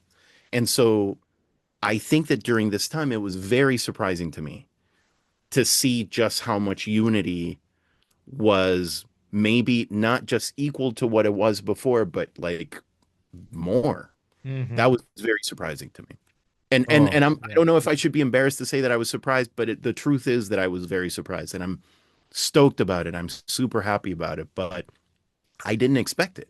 I didn't expect that welcome, and I didn't expect to see so much diversity and so much variety. And I'm talking, man, the you know the whitest Appalachian dudes and the darkest NYC guys playing hardcore and that makes me really happy. Like I have some really close friends in Florida. They have a band called Convicted to Die. Mm-hmm. And that band is originally from Puerto Rico. They're part of that group of people that I used to play back in the day. And the singer Hosang and I had, with Eric, the guitarist that I mentioned that showed me Heaven Shall Burn for the first time. We had a band called Hanamachi in Mm-hmm. Puerto Rico, and all of us went on to make different bands and do different things. And like Aaron, we continue to collaborate and do stuff. Um, and all of us have kind of spread out, and there's one that has Eric has his band in Puerto Rico called Omnifarium. He has another one called Hide the Body. In Omnifarium, the drummer is Josiam from Fit for an Autopsy, who's a good friend of Oh, ours, okay, cool. and he's from Puerto Rico as well. Um, and in Florida, Josiam built it out with our friend Lugo. He's Hermit. Everybody knows him as Hermit. He's a tattooer in Florida, um, and they've been able to bring back their band into a scene that even Josian says, like, man, this is really different from when we were Hmm. younger. It felt like you went through a lot more pain, Yeah. and now it's way more Hmm. way more welcoming. So at least I can tell you that it's not just my impression, but we're all, like older dudes in the scene. So like all of us have seen the different phases of how things have changed. And I gotta say, like my experience coming back to playing now, Hmm. I it's probably the best experience I've had in a Oh, band that's cool. and playing live that I've ever had in my life. So Yeah, but whatever. maybe it's like what we said we're saying like you can have prejudice, you can have some rage inside of you, but until the moment you don't really share the real life, like you said, some bands coming from abroad, it's a very wonderful experience, open-minded, and everybody's surprised because they didn't expect that, so they also better understand, and for sure they also change a little bit the mindset thing. As also this happen with people having their own beliefs, paint their own small close communities, but the day they travel, the day they're gonna meet somebody or they're gonna fall in love, they're gonna just understand better that yeah, you could have lived with prejudice for a certain period, but then you are able to change. It's not something that define you for your entire life. It's part of evolving as a human being. But once again, for me, the music hardcore, in this case, the hardcore scene, punk rock scene, always been very cool, very welcoming, very important to share experience and opinions. And I see how people, maybe I've even young people looking over some places, and I always happy when I see young people. Maybe they are a little bit shy to concert, and you try to, hey guys, just chill, you just go there or just go for it, mosh it, stage Hmm. dive or sing along. Nobody's judging you. We are here for the music, so there is Exactly, nothing exactly. wrong or rocking right. You just get you want to stay chill. You just stay chill in the corner. If you wanna destroy everything, please, the the floor is yours. And it's yeah, those are all dynamics that I think that of course are. It's like when people say, "Oh, you shouldn't leave politics outside." Well, of course, as you said, you can decide if to sing like directly like about what somebody say like is, or you can be a little bit more subtle and versatile. Always say versatile. Versatile. Yeah. Yeah, like Spanish, just we say versátil. Yeah. yeah, because you can as you said, you can reach more people, and everybody then took the meaning they want to see. But And my argument, Shanti, is that the this is the thing. This is the way that I see it. If you are holding back from your creative intent mhm. because you're scared of saying the wrong thing, you're probably not being honest with yourself, right? Ooh, yes, And so yes. and I don't mean that as a dig, right? I mean, let's put it this way. If I do my honest concept, right? And I that's all we got, man. When we die, we don't take any of the shit, right? So if you create something from the heart and you do it, and yeah, when you are honest, you may actually hurt your own feelings because you're thinking about, challenges in your life, moments that maybe weren't great, but that's how we heal from that, right? Mhm. And so the when you write and when you make music with intent, and I believe this even of instrumental music that you're composing with intent, I believe that that is the most respectful way to share music with people. Mhm. If I am fabricating something to be a product, That's not respecting your audience, and that is not respecting people. Mm-hmm. So what I would argue is to the people that get offended about people taking postures or saying what they mean in their songs, they're being honest with you. The alternative is to lie to you to get you to buy a record or pay a buck for a song or Mm-hmm. listen or give it a like or a share. That's useless. That's meaningless. If you create from the heart, and again, there's a place for that. There's sometimes you want a nice home cooked meal, and sometimes you want a cheap hamburger, right? Mm-hmm. I am not in music to make the cheap hamburger Yeah. because I don't live off of this shit. Like I do this because it's a passion for me, and I refuse to put myself in a position where I have to answer to anyone but me and my bandmates. Mm-hmm. That's it. And so what you get from that, I think, connects differently. And that may be my opinion. I may be completely full of shit. I don't know. But I feel that when somebody makes something with passion, Mm-hmm. it comes through and connects in a way. I can't tell you why I have bands that are very similar with very similar types of sounds, and I gravitate towards one really strongly, and the other one does not touch me at all, even though it's technically complex Mm-hmm. and perfectly recorded, and they used, $1 million studio to make it. I'm going towards the band that has a $125 interface, I and see. they did it Yeah. in their garage because it sounds real. Yeah, I know what you mean. Yeah. And I mix and I record and I produce with that in mind. I Mm-hmm. try to keep our sound as unmodified as possible. And it makes for tough things because Mm-hmm. some people will listen to our recording and it's a very deliberate engineering approach, right? Oh, the guitars are fuzzy. Oh, or the thing. Well, that's our real live tone. And Yes. it's our real drummer playing the drums. And that's me really playing guitar. And that's me not cleaning a little harmonic or a little string, no noise or a little string bus. I'm not going to do that shit. I am going to play the best that I can, and that's what you're getting. Yes, I see. And I think that there's an honesty in that that connects with people. And if it doesn't, I'm fine. Just like you said about having an opinion.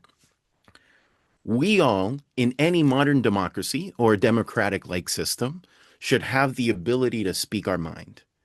That does not exempt you from the responsibility of what you said. Mm-hmm. That's It, the it's not it's not important a part. dual pass. It's you can say what you mean, but there are repercussions for what you say that you meant, right? Mm-hmm. And so in music, I think it's the same thing. And for me, think about the effort, the long nights. Like I think we by the time we released our record, a couple of these songs had over 100 different revisions to the songs, and they weren't artificially. It was because we're human beings and we're trying to do the very best that we can without faking it. And Mm-hmm. as we had new ideas, we went back and blew away the song and redid the song many countless times. So as we matured as a band that is a very recent band, we were finding ourselves as we were recording the material. Mm-hmm. And so you start at point A and point A looks like a child's drawing, and point Z is going to look really polished and much, much better. But we had to have that growth, but we had it honestly. It was not Yes. a growth that was influenced by, oh, this other band does this or this other band does that. No, fuck that, dude. Do you and do yourself honestly. And I think that that will always come through. And I wanted to say something about what you were talking about with people perhaps being less tolerant when they're younger or they meet someone, they fall in love, they go Mm-hmm. somewhere that opens their mind up.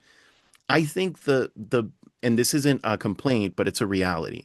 I think the hardest thing about being on the other side of that, right? Because first of all of us, I hope that any one of us that's gone to university or educated ourselves or read, like a title doesn't matter. What matters is information, right? And Mm-hmm. so whoever has educated themselves has to understand that we all have bias. We all have built-in bias, all of us. We may not be racist, but maybe we have a prejudice of something, or even if it is a defensive prejudice, that is to say that you assume that a person that looks a certain way is going to be racist. That actually is a reflection of your own bias, right? Yes. Yes. And it Yes. may be a valid one because it may have been a learned one throughout your life. And so you assume that people that look that way and function that way are probably not your friend. But I think the unfortunately for us, the bulk of responsibility to change that Mm-hmm. is in our hands because those people will generally not change on their own. Mm-hmm. You need to give them an opening and then they'll take it or they won't. But you need to give them an opening where they can see you as a human being and you can see them as a human being. And I'm not telling you it's always worked for me, but it's mostly worked for me.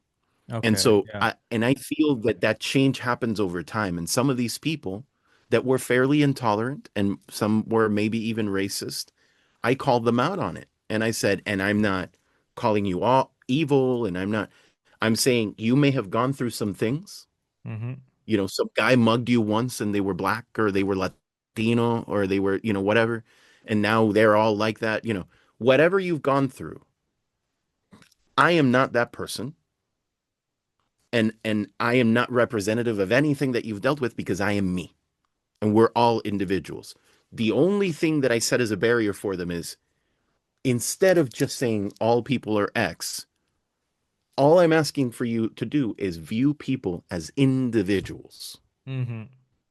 And then as an individual, you're not cheating yourself from all these wonderful potential friendships and networking and great opportunities in your life because that's what you're doing when you block out a whole section of people. Mm-hmm. Yes. If you treat them as individuals, you work at that. And that I learned from music. That's all from music because people that would otherwise never get along or never give each other a chance, if you listen to the same record and you like it and you start talking about the bands, or if you go to a show and everybody's headbanging and then you realize that dude is the crust punk guy that I never hang out with, and this other guy is a hardcore, skinhead type dude or whatever that means elsewhere, in that moment, everybody's just listening to music. Yes. I see. And that can be the way in. Mm-hmm. Unfortunately, those of us that are aware of the prejudices, that are kind of looking out for them, it falls on us. Mm-hmm. I'm not saying it's our responsibility, but I'm saying it's an opportunity that you have that if you don't take it, nothing changes. Yeah. I see. I see. Yeah. That's all. Yeah. Oh. That's so true, and I'm glad we were talking about that because as artists, and we love the scene, we love the music, we love the concert, we love the events happening with different people, and different identities. I mean, and you notice that this kind of gathering of people, in the end, when we're talking about concert, for example, it's so real about the fact that in between all the differences and being yourself, there is all this fil rouge that connect everybody. And I think this kind of sharing these moments, and in our case, once again, it's music, it develop even more emotions. And I think in that specific moment, you realize, yeah, I'm not on my own, or like I'm Mhm. not. And this is so important. This is so focused and so. How can we say it what makes you realize why people love arts. It could be Yeah. looking at our paintings, it could be listening to a song, or even watching sculpture, the manipulation of a solid Yeah.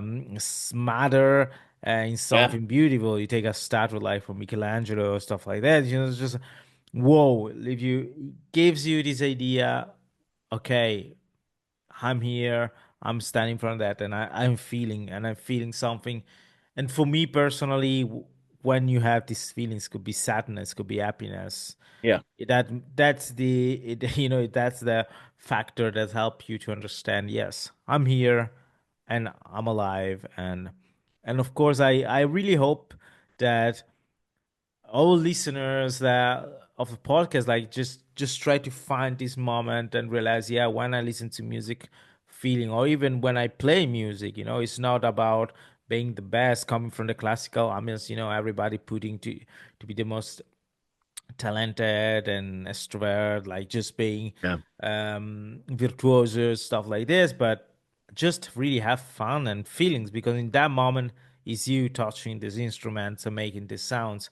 And once again, it's the you identify, you just show your true nature, and it's amazing because, as I said, you just don't give to the audience the impression that you have this talent. You also show that you're a human being, and this And is what you and can I do. think there's a song that Nick wrote the lyrics for called Disillusion in the EP.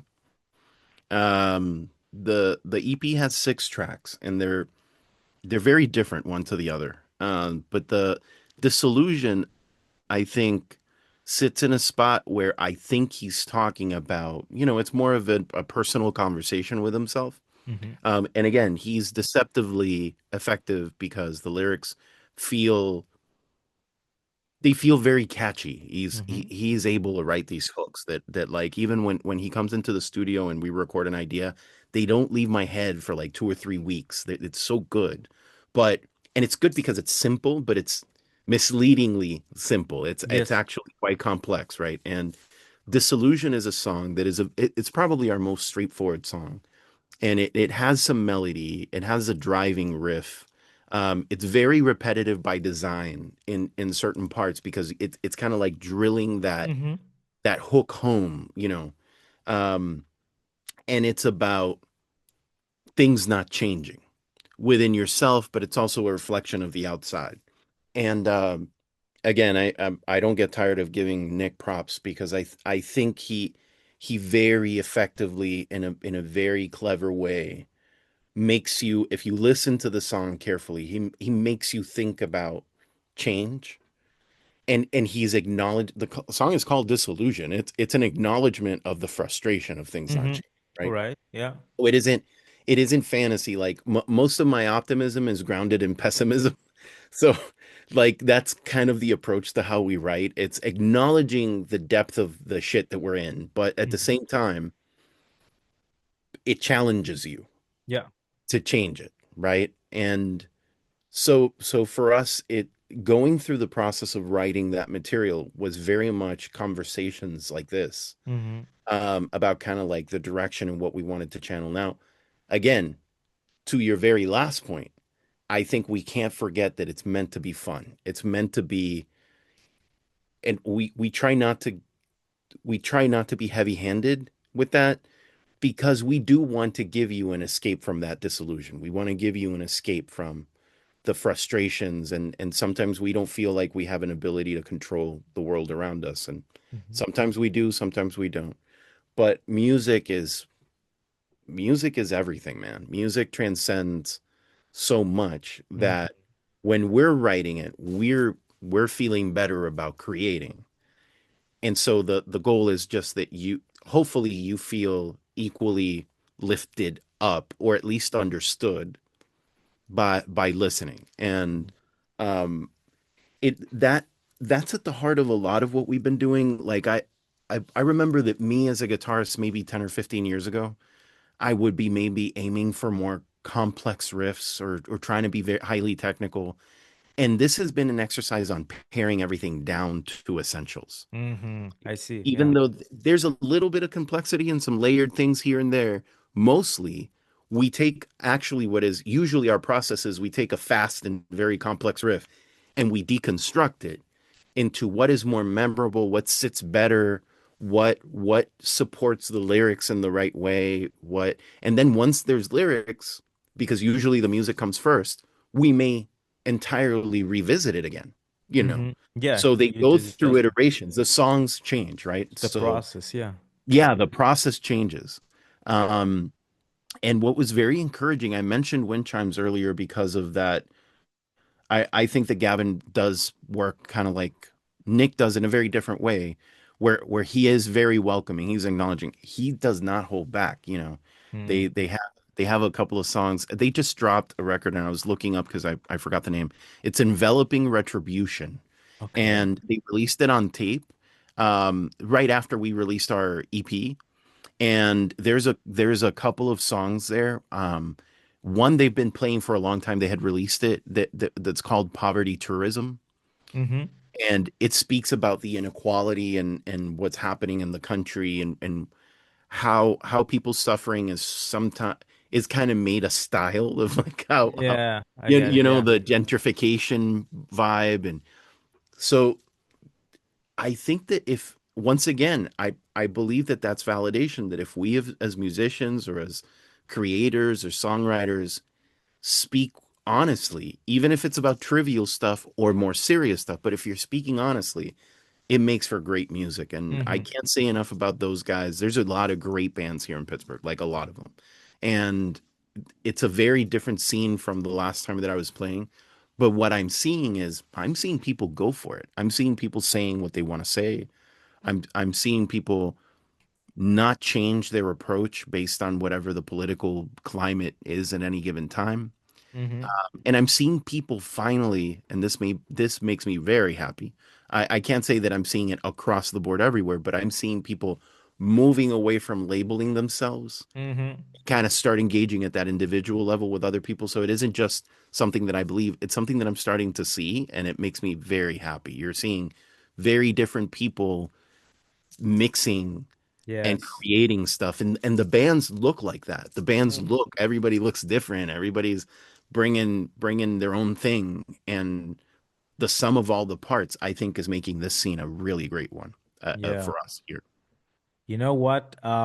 I guess I would like to close this episode with this your last words because very, very, very deep, and it also helped me. I guess I gotta need even myself taking the time to reflect on those. But for sure, I would like to have Nick and you again as a guest. We definitely need to get into the lyricism, and maybe we can also invite the singer of Winchin. So Oh we can yeah, also make that would be awesome. that. I think this you gave me really a good inspiration. Will be nice. I think because this is a topic that will be interest many other musicians or even amateurs or professionals because it's the same with classical music. Sometimes I interview a musician and I said, we don't I don't expect you to explain how, from where comes your talent, but just explain your human experience and everything. And it comes out that there has been a lot of delusional situation. There's been a lot of fears and hard times.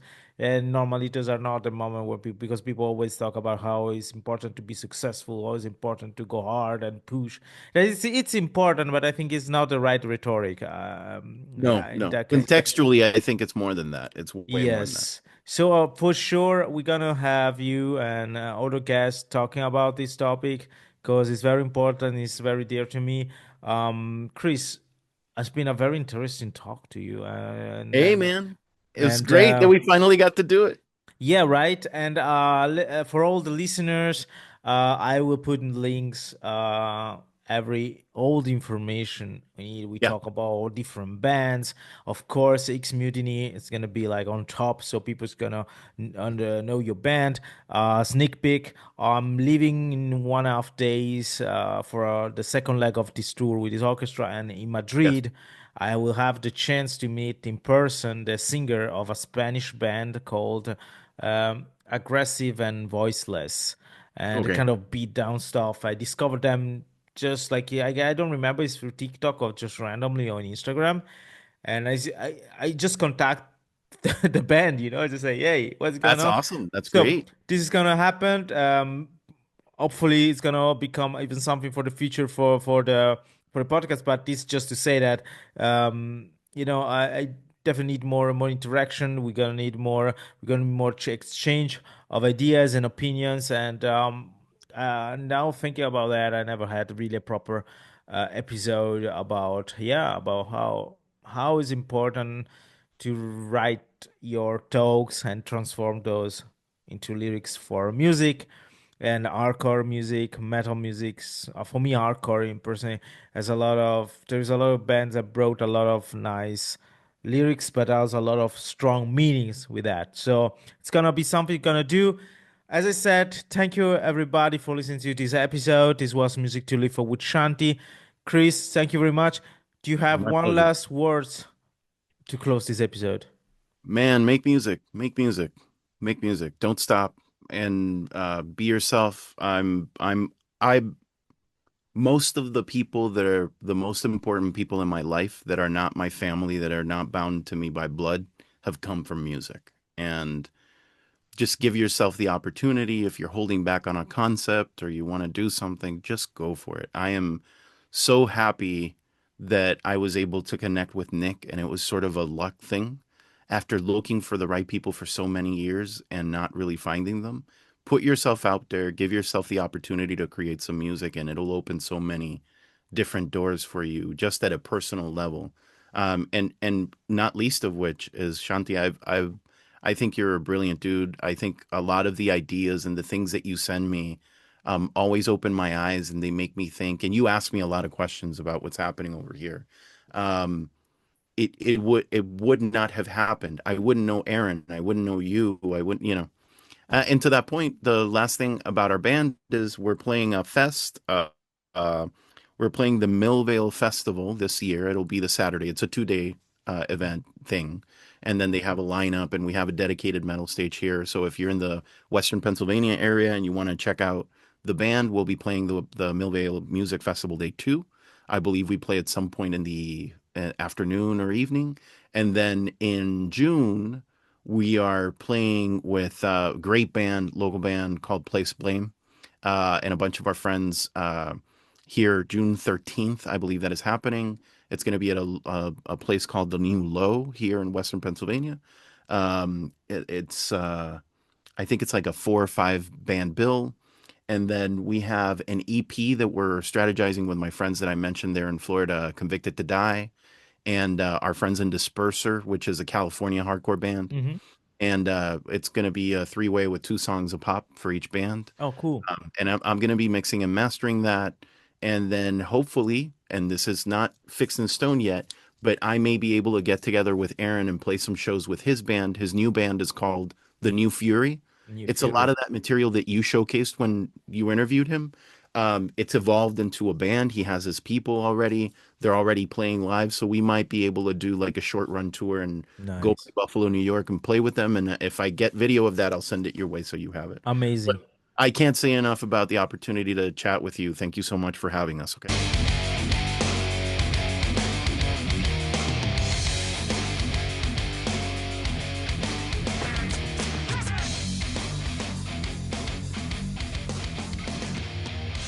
Music to live for with Shanti.